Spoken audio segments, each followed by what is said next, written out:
Yeah, I've seen that. There are some Americans, liberals and Democrats and so on, who are saying that they won't support Gaza anymore because they've had some pro-Palestinians and Muslims and so on criticize them for supporting Kamala Harris. They said that if you're supporting Kamala Harris, then you need to remove your pro-Palestinian symbols and pro-Palestinian slogans from your social media account because it makes you look like a hypocrite, number one. And number two, it gives the false impression that Kamala Harris is pro-Palestinian. So these Democrats, these liberals, are saying that they won't support Gaza anymore because they don't like for people like us to try to tell them to not support Kamala Harris. And because domestic politics matters more to them than anything else. And they're basically saying that we're not keeping our end of the bargain because they supported us with Palestine, so we're supposed to support them and so on. Well, this just demonstrates what I've always talked about. Everything is transactional with them.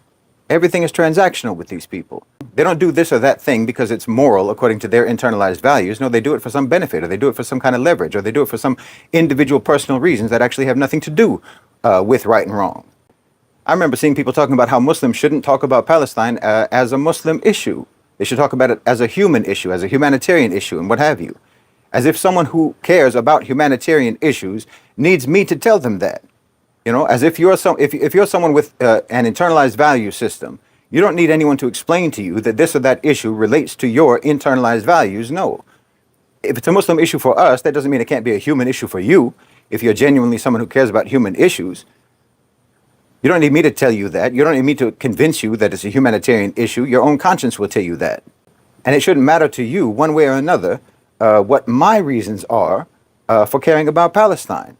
Why do you need me to make your reasons my reasons? I don't need my reasons to be your reasons. So, okay, I disagree with you about Kamala Harris, and I think that you're a hypocrite for supporting Kamala Harris and also at the same time saying that you're pro-Palestinian. Okay, that's my opinion. And what you do to prove me wrong is continue to support Gaza out of your own sense of justice and right and wrong. But you see how they do.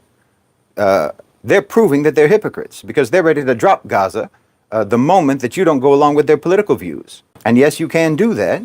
You can drop Gaza from your protest playlist because that's all it is to you. It's not a Muslim issue to you, and it's not even a human issue to you. If it was, you wouldn't stop supporting Gaza until Gaza stopped needing to be supported. But you'll drop it over Kamala Harris. You'll drop it over petty partisan politics because Gaza is nothing but a song on your playlist that you like to play to make yourself feel like a moral and righteous person. And now you can just put a different song on. You can just play a different song, play the Kamala song, so that you can virtue signal about how good you are compared to the people who are playing the Trump song. That's all it is. You're a hypocrite. And that's fine, because of course you're a hypocrite. You can hardly be anything else because of the society that you come from, the society that you came up in. You were never actually equipped with moral depth as a human being. You grew up in a society where everything is transactional, where everything is superficial, where everything is childish. So I already know from the beginning that the issue of Palestine is never going to mean to you what it does to us, because nothing can mean anything to you as deeply as things can mean to us. Because by nature, you're always going to be less mature, less intellectually sophisticated. You'll always have less depth. You'll always be less grounded. Your morality will always be arbitrary and fleeting and malleable. And that's not your fault. You're not a Muslim. And without the clarity and the understanding of Islam that Islam gives you, you're always going to exist in the shallow end of the pool. So you think that you're doing us a favor, and you think that you're doing the Palestinians a favor by supporting Gaza. And because you're doing us all this great favor, we're supposed to be grateful and reciprocal. We're supposed to support you and support what you support. See, you're applying capitalist market principles to morality. You probably think of yourself as a socialist, but you're a moral capitalist. No, whoever does good for his or her own soul. And whoever does evil to the detriment of his or her own soul. And if you're an American, you're a citizen and a taxpayer of a country that's committing the genocide in Gaza, and no one bears more responsibility for that carnage than you do. So if you are actively supporting Palestine, then you are at least disavowing and disowning and distancing yourself from what your government does, because Judgment Day is real. We can't help you on Judgment Day, and the Palestinians can't help you on Judgment Day, but you can help yourself by doing the right thing before Judgment Day. So I'll tell my brothers and sisters, my Muslim brothers and sisters, for non-Muslims who are supporting Palestine, okay, that's good for them. They should support Palestine. But them supporting it or not supporting it has nothing to do with us. So don't put your faith in these people and don't put your trust in these people, not on the issue of Palestine or anything else, because they don't mean anything they say, period.